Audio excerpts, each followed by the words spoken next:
أعوذ بالله من الشيطان الرجيم. بسم الله الرحمن الرحيم. السلام عليكم ورحمة الله وبركاته. الحمد لله رب العالمين، والصلاة والسلام على أشرف الأنبياء والمرسلين سيدنا ومولانا محمد وعلى آله وصحبه أجمعين. سبحانك لا علم لنا إلا ما علمتنا إنك أنت العليم الحكيم. اللهم فقهنا في الدين وعلمنا تأويل واهدنا صراطك المستقيم. اللهم نورنا بنور علمك وأبعدنا النسيان برحمتك يا أرحم الراحمين. اللهم ارزقنا فهم النبيين وحفظ المرسلين برحمتك يا أرحم الراحمين. والحمد لله رب العالمين. رب اشرح لي صدري ويسر لي أمري واحلل عقدة من لساني يفقهوا قولي. ولا حول ولا قوة إلا بالله العلي العظيم. الحمد لله. Syukur pada Allah Subhanahu wa ta'ala dapat kita bertemu kembali pada pagi ini. Hari ini merupakan hari yang bersejarah ataupun hari yang penting. Hari apa hari ini? Hari Sabtu. Jangan lupa kan, mungkin ada yang tunggu dah, duduk fikir dah nak keluar pukul berapa kan. Jadi insya-Allah kita keluar beramai-ramai, tengok saluran, tengok waktu yang sesuai kan. Merupakan hari kewajipan kita menunaikan tanggungjawab kita kan? Dalam menentukan siapa pemimpin kita. InsyaAllah kita sambung pengajian kita yang lepas, masih lagi dalam bab beriman kepada Allah Subhanahu wa ta'ala. Berkaitan dengan keyakinan ataupun i'tiqad, pegangan kita terhadap kewujudan Allah Subhanahu wa ta'ala. Yang kelima, kita sambung yang kelima. Yang keempat itu kita dah bicara tentang i'tiqad berkaitan dengan ibadah kita semata-mata kerana Allah Subhanahu wa ta'ala. Kita sebut dalam solat, setiap kali kita solat kita sebut inna salati wa nusuki wa mahyaya wa mamati lillahi rabbil alamin. Iktiraf ataupun i'tiqad kita, penyataan kita, sesungguhnya solatku, ibadahku, kehidupanku, kematianku, tak lain dan tak bukan lillahi rabbil alamin. Itu yang keempat. Yang kelima, mengiktikadkan bahawa Allah Subhanahu wa ta'ala lah yang memberi pertolongan kepada semua makhluk di alam ini dalam semua perkara. Tidak ada yang lain melainkan dialah, yakni Allah Subhanahu wa ta'ala. Yang kelima, kita mesti berpegang dengan penuh keyakinan bahawasanya apa sahaja pertolongan yang kita dapat di atas dunia ini tak lain dan tak bukan adalah daripada Allah Subhanahu wa ta'ala. Walaupun kita tengok pertolongan itu daripada makhluk juga. Contoh bila kita jatuh, ada orang yang angkat kita, kita nampak makhluk lah, sahabat kita, kawan kita yang angkat.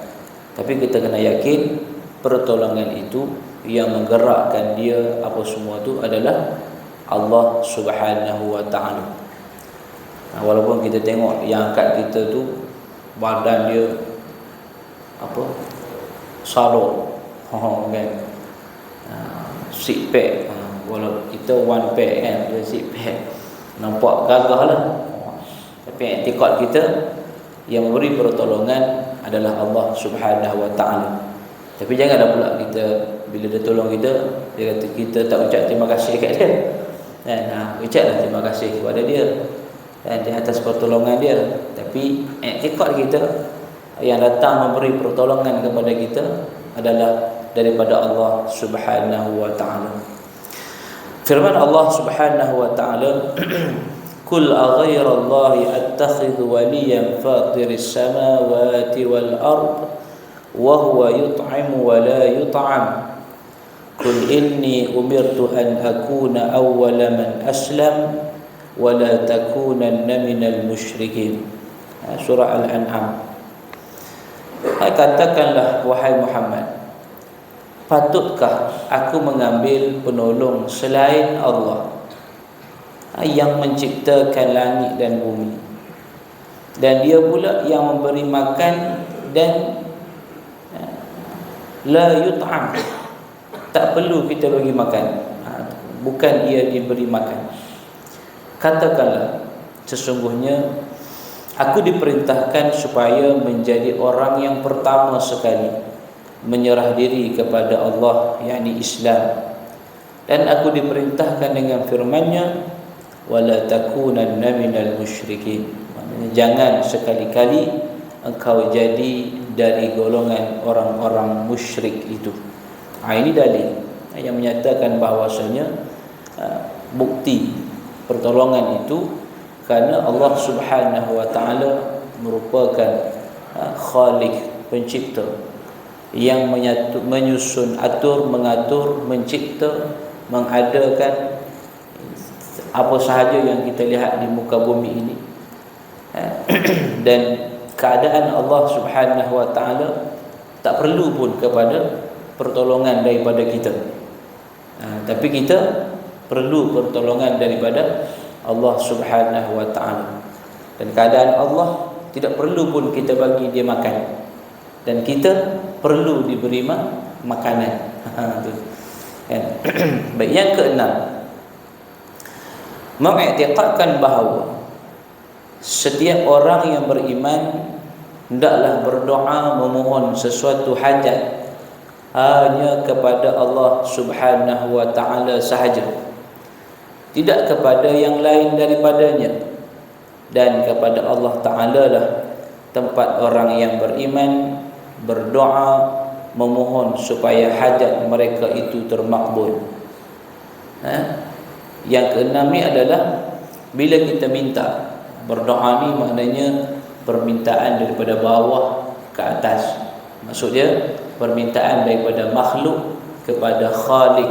Itu doa. Kalau amru ataupun amar maknanya perintah daripada Khaliq kepada makhluk. Tapi doa adalah permintaan daripada makhluk kepada Khaliq, maknanya permintaan daripada manusia kepada Allah Subhanahu wa taala. Jadi tidak ada tempat lain kita memohon doa. Kan, kalau kita tengok agama-agama lain, dia pergi minta dekat batu, doa dekat batu. Dia minta macam-macam lah kan. Tapi kita orang yang beriman, mesti kita berpegang permintaan kita itu kepada Allah Subhanahu wa taala. Apa saja permintaan kita, kan? Dalilnya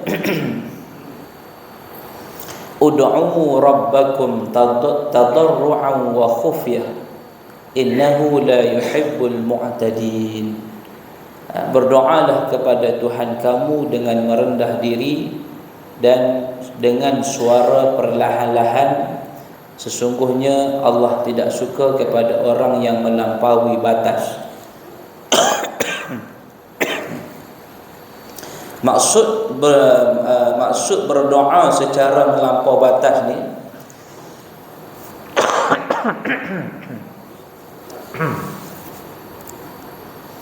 maksud berdoa secara melampaui batas ni ialah menghalalkan permohonan kepada yang lain daripada Allah Azza wa Jalla. bukan makna dia menjerit-jerit depan ni, walaupun dia menguatkan suara, tu tak ada masalah, menguatkan suara. Tapi maksud yang melampau ni adalah dia minta doa tu selain daripada Allah Subhanahu Wa Taala, minta pada roh-roh tok nenek dia, dan minta roh kekuatan daripada roh-roh tok nenek dia. Bila berlaku sesuatu musibah, ataupun nak minta jauh daripada musibah, buat ritual ataupun amalan-amalan yang memuji tok nenek, roh-roh nenek moyang. Gitulah maknanya puja-puja jin-jin lah. Kan dulu macam-macam orang nak masuk hutan, dia ada cara dia. Masuk hutan ada dia punya dia panggil apa tu, kena hidang makan dulu. Nak teroka tanah, dulu kan mula teroka tanah. Sebelum teroka tu dia jamu dulu. Dia sembelih kerbau, bukan jamu orang macam keduri, doa selamat kita buat tu kan. Dia jamu jin dalam tu. Jadi dia minta pertolongan daripada makhluk juga, untuk dia masuk dalam tu. Sedangkan tempat kita mohon pertolongan adalah daripada Allah Subhanahu Wa Taala. Orang nak turun ke laut dulu, sekarang ni orang dah faham dah, orang dah ada ilmu, orang beragama dan juga ada ilmu, dan jadi dia tak buat dah kerja-kerja macam tu. Dulu orang nak turun ke laut, dia ada upacara dia pula, dan upacara menjamu, kita kata apa, jamu hantu air dia pun kan, bahasa mudahnya gitulah. Menjamu jin laut, minta pertolongan. Tu. Dia tak perlu, sebab kita ni merupakan makhluk dan kita ada yang menciptakan kita, Allah Subhanahu Wa Taala. Wa qala rabbukum ud'uni astajib lakum. Allah sebut dalam Quran. Bukan ayat tu ayat dia reka sendiri. Dan Allah sebut dalam Quran, minta pertolongan padaku. Istajib lakum, aku akan perkenankan, aku akan kabulkan, aku akan menerima permintaan. Jadi apa kita nak minta daripada tempat-tempat yang lain? Itu membezakan antara kita yang beriktikad dengan Allah Subhanahu Wa Taala berbanding dengan orang yang tidak ada pegangan, ataupun dia ada pegangan juga tapi kepada selain daripada Allah Subhanahu Wa Taala. Begitu juga dia masukkan dengan doa yang melampau ni, iaitu memohon sesuatu perkara yang tidak sepatutnya, minta benda-benda yang menyalahi sifat bagi manusia. Sebagai manusia dah, mohon pada Allah, ya Allah, aku nak terbang macam burung, seronok tengok burung duk terbang. Minta, ya Allah, bagilah aku ni hilang. Nak hilang mana? Maka wujudlah amalan-amalan menghilangkan diri. Kalau hilang sekejap pergi kedai, hilang sekejap ini tak apalah, ni nak hilang daripada dunia ni sekejap, nak tunjuk dekat orang bahawasanya aku ni boleh hilang, boleh raib. Nak buat apa macam tu? Ini tak sepatutnya dan tak ada tujuan pun. Nanti tak payah risau, tak payah minta bab hilang ni. Nanti sampai saja ajal dia akan hilang. Kan ada orang kadang-kadang dia jadi kata apa, dia jadi seronok benda-benda macam ni kan. Pergi menuntut ilmu cara macam mana nak hilang pergi ke mana. Nabi pun tak ajar kita menuntut ilmu cara hilang kan. Tidak, Nabi minta dengan Tuhan kan. Tentu ada doa yang Nabi ajar dekat kita untuk hilang kan. Hilang pergi ke mana kan. Atau tidak menurut undang-undang dan peraturan-peraturan Tuhan bagi menghasilkan satu perkara yang dimohon tadi. Maknanya kita minta benda-benda yang tidak sepatutnya sebagai seorang makhluk ataupun seorang manusia kepada Allah Subhanahu Wa Taala. Baik, yang ketujuh, mengiktikadkan bahawa semua ibadah yang dikerjakan oleh orang-orang yang beriman. Ni kita kena yakin pula berkaitan dengan orang-orang yang beriman melakukan ibadah. Tadi kita yakin, kita minta kepada Allah Subhanahu wa taala, dan kita yakin pertolongan datang daripada Allah Subhanahu wa taala.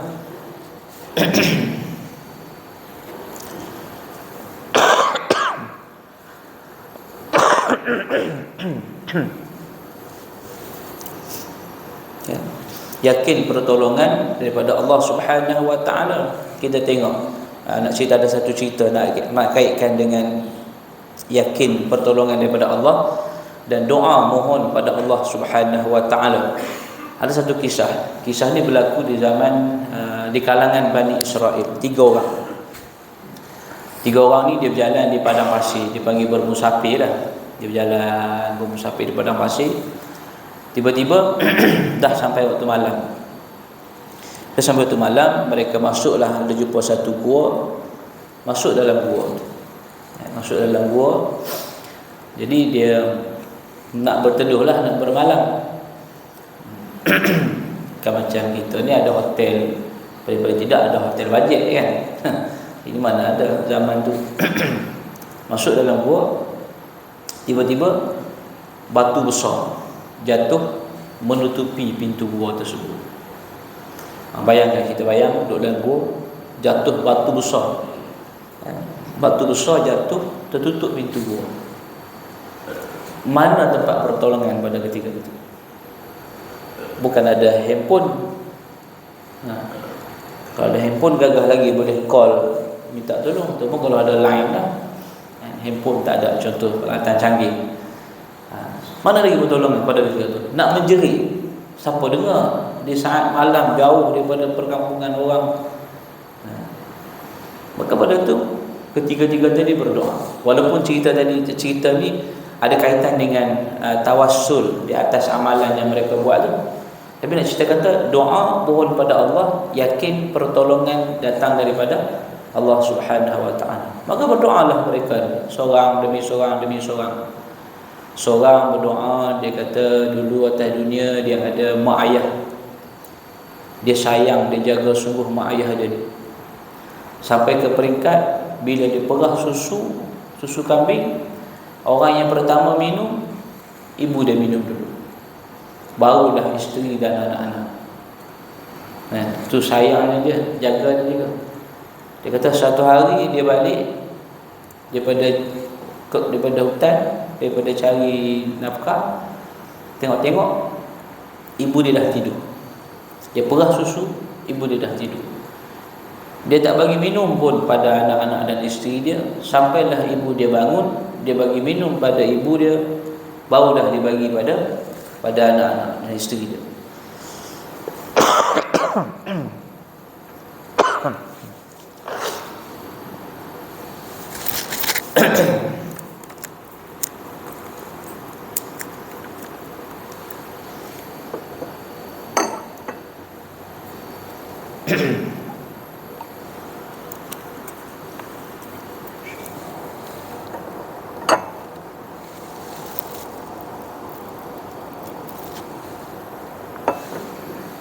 Kemudian dia kata, ya Allah, jika sekiranya amalan dia tadi itu adalah amal yang soleh, maka tolonglah buka pintu gua.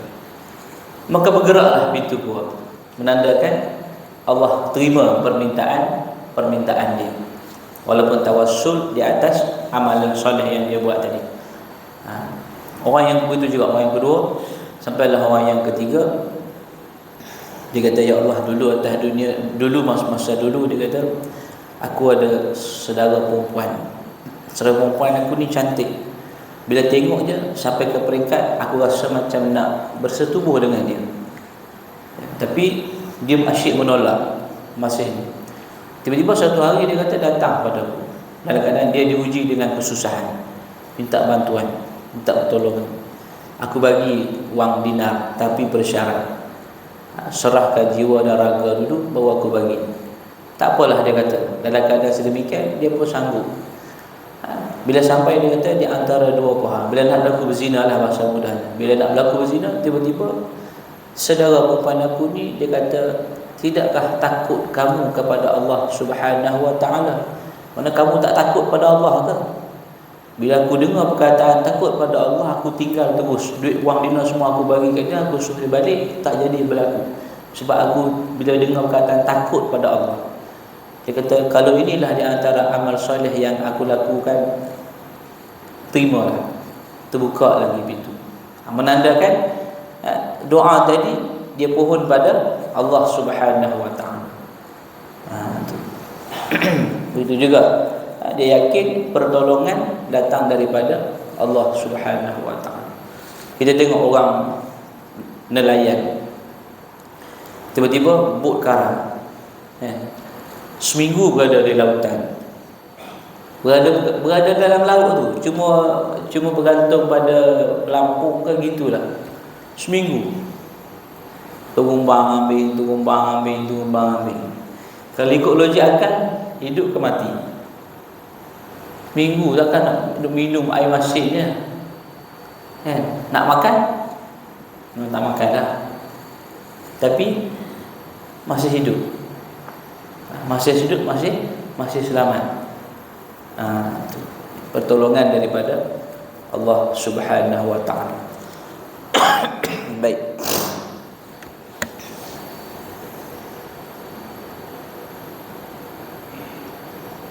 Yang ketujuh tadi, maknanya dia beriman, mengiktikadkan bahawa semua ibadah yang dikerjakan oleh orang-orang yang beriman adalah beribadah kepada Allah Subhanahu wa taala yang menciptakan manusia dan yang menjadikan bumi, bukan beribadah kepada yang lain daripada Allah Subhanahu wa taala. Pun sama juga sebagai seorang yang beriman, kita juga beriktikad, kita juga yakin dan beriman kawan kita yang beriman ini pun bila dia beribadah kepada Allah Subhanahu wa taala.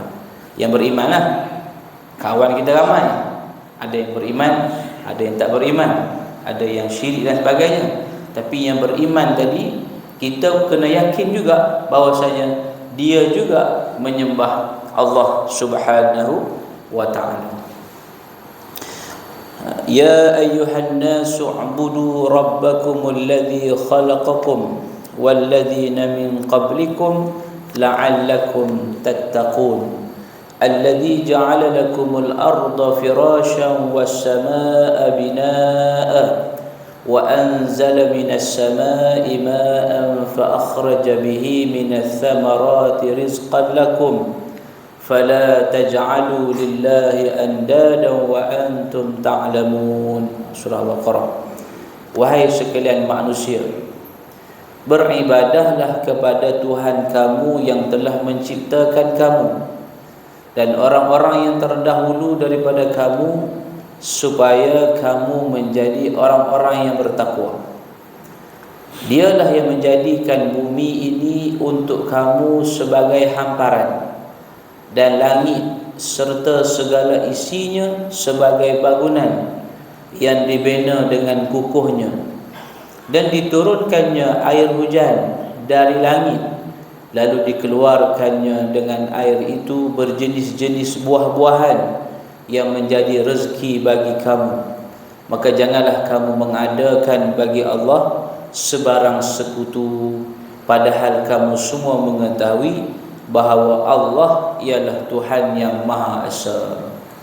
Maknanya bukan kita je beriman, i'tikad kita pada Allah Subhanahu wa taala, bahkan kita ada kawan kita ataupun orang yang beriman juga kena i'tikad mereka juga beriman kepada Allah Subhanahu wa taala. Sebab bila orang beriman ni, dia mesti faham bahawasanya tidak ada syirik ataupun sekutu bagi Allah Subhanahu wa taala yang menurunkan hujan, yang menumbuhkan tumbuh-tumbuhan, yang mencipta, menghamparkan muka bumi ini, yang menjadikan langit dan cakrawala yang ada di sana, yang menjadikan bumi dipasak dengan gunung ganang dan sebagainya. Jadi tidak ada kepercayaan kita kepada selain daripada Allah Subhanahu wa taala.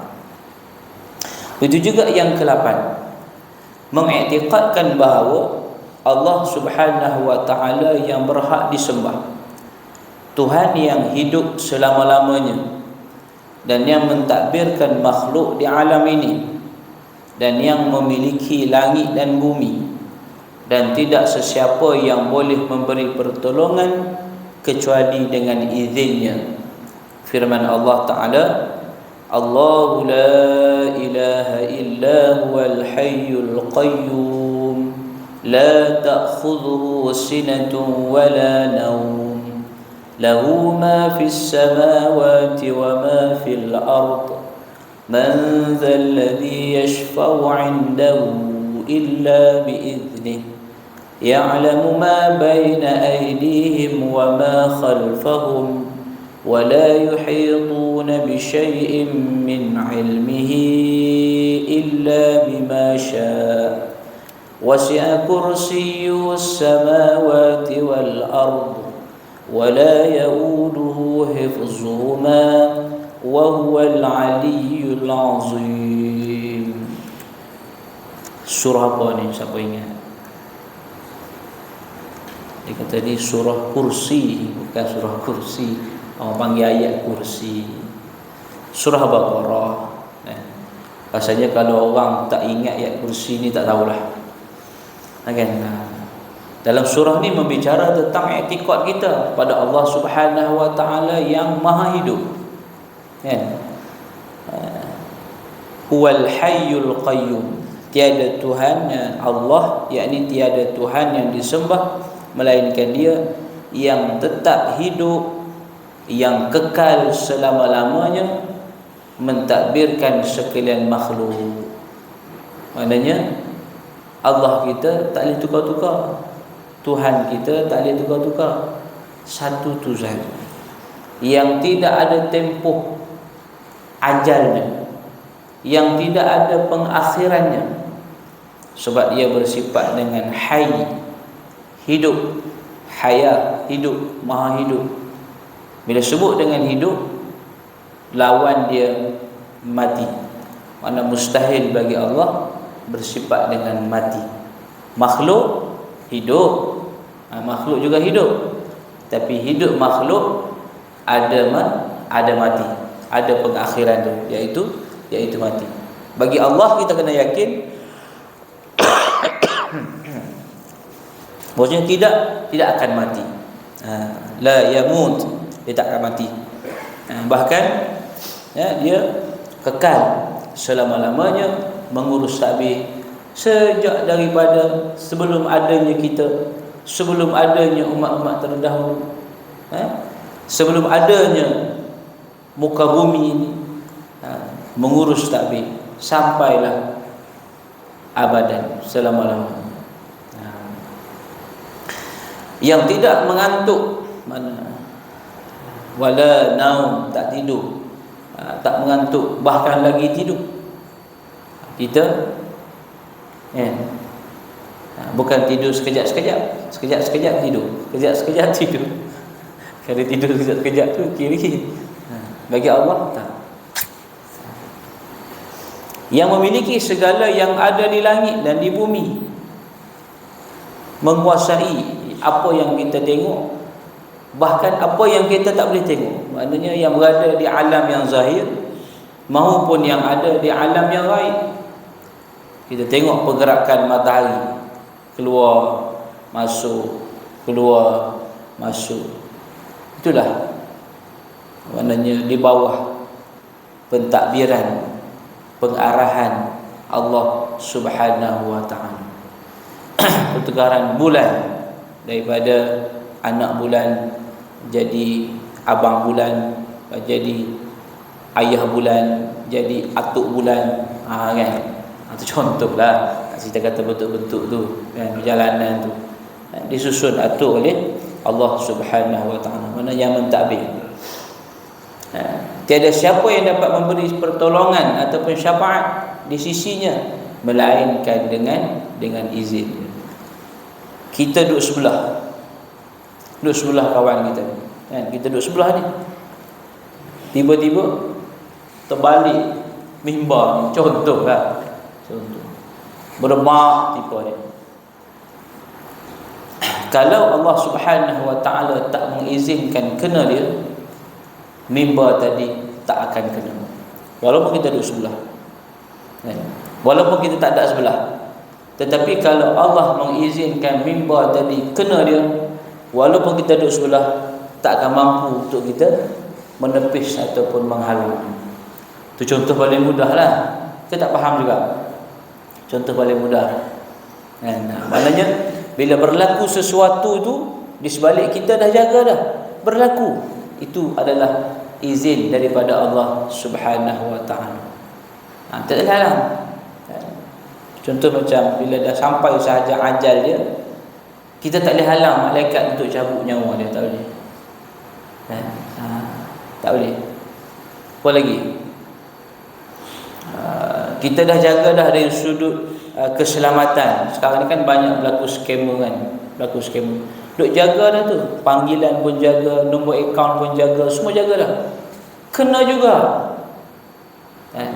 Maknanya tu izin Allah bagi kepada scammer tu untuk ambil sebahagian kita punya. Bukan makna Allah setuju dengan perbuatan dia kan? Perbuatan dia tetap akan dihitung, akan itu. Cuma nak cerita kata, bila berlaku sesuatu tu Allah memberi keizin. Kalau tidak, ingat tak dulu ada seorang perempuan menuai getah di Kelantan, ingat tak cerita lama tu, yang diterkam seekor harimau. Kata ingat dah? Ada ingat, ada ingat. Masa tu rasa cerita tu dalam surat khabar je kan. Diterkam seekor harimau. Bayangkan harimau, bukan kucing. Kalau kucing tu pun kita kadang-kadang kucing dia naik angin dia pun kita pun risau kan. Ni harimau dia terkam seorang diri. Perempuan pula tu, perempuan yang dah berumur, diterkam harimau. Kalau ikut logik akal kita, habis dah. Pakai kenyang dah harimau tu. Tapi selamat. Izin Allah Subhanahu wa taala. Ada seorang penerjun dalam sesi latihan terjun, terjun payung terjun. Dia terjun, payung tak buka. Dia dah memang tak buka. Sebab dia penerjun asas ni, dia tak ada yang juru yang turun buka. Sebab dia auto, dia terbuka sendiri. Dia terjun, dia terbuka. Tapi kalau terjun 10,000 kaki ke atas, yang tu dia ada juru yang akan turun bantu tu buka. 10,000 bawah ni dia akan terbuka sendiri. Tak buka. Melayang. Hak lain mampu tengok je. Tengok dan berdoa je. Berdemak jatuh atas bumbung rumah. Kalau ikut logik akal, hancurlah. Kita kata apa? Renyok macam kertas kita gitu, kita ronyok gitu. Dia terempas dengan berat badan dan juga jarak yang tinggi. Tapi selamat, masih hidup. Walaupun cedera sikit-sikit itu biasalah, masih hidup. Itu maknanya yakin pertolongan. Kalau Allah izinkan berlaku, maka berlaku. Tapi sebagai hamba ni, kita kena adalah usaha kita. Janganlah bila orang kata tu dekat luar pagar tu ada harimau tengah tunggu, kita pun tak apa, Allah ada. Saya penyakit lah jawab dia. Usaha sebagai makhluk tu tetap kena.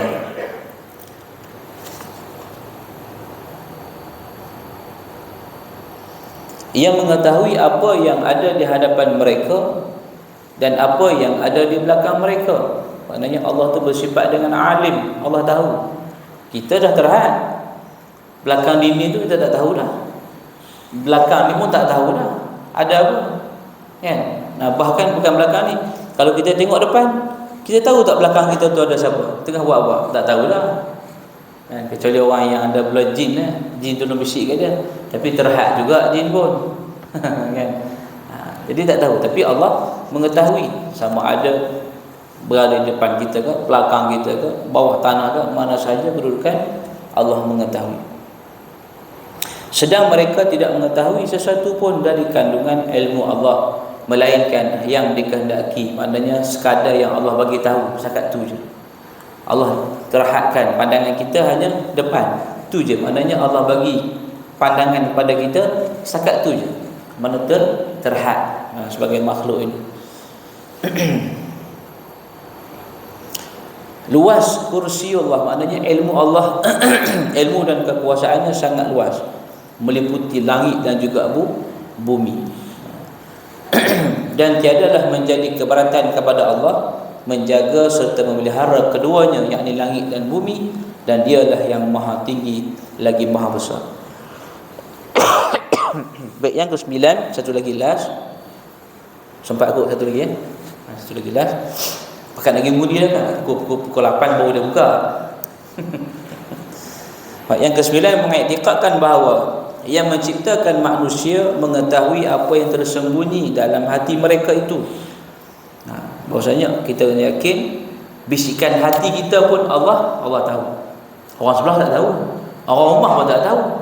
Hati duduk main, bilalah ada peluang ni, kan? Bilalah ada peluang pun tak tahulah, kan? Dia masing-masing lah, kan? Tapi orang rumah tahu tak tahu. Mungkin dia nampak dari sudut riak muka, sekejap muka kita nampak macam-macam, sekejap tak apa nak bercakap, sekejap nampak mesra lain macam. Dia boleh tengok pada riak tu sahaja, pada zahir dia. Walaupun duduk tidur sebelah, tapi dia tak tahu apa bisikan hati kita. Tapi Allah tetap tahu.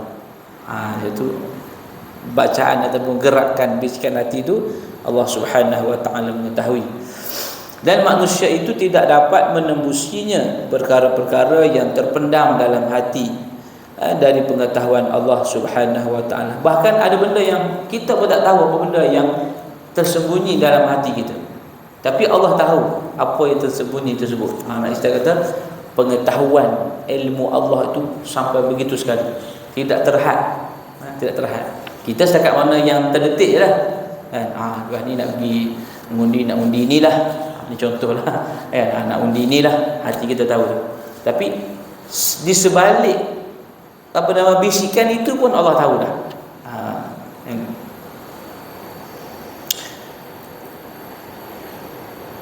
Firman Allah Subhanahu wa taala, "Wa laqad khalaqnal insana wa na'lamu ma tuwaswisu bihi nafsuhu wa nahnu aqrabu ilaihi min hablil warid."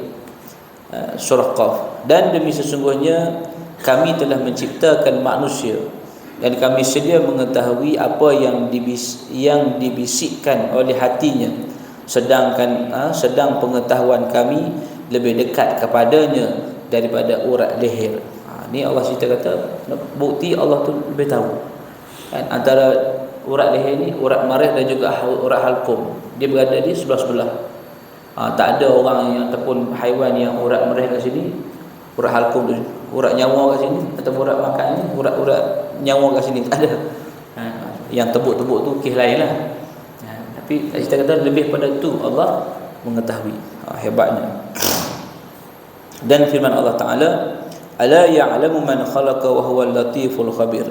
Tidakkah Allah yang menciptakan segala makhluk itu mengetahui segala-galanya, sedang ia amat halus urusan takbirannya, lagi amat mendalam pengetahuannya.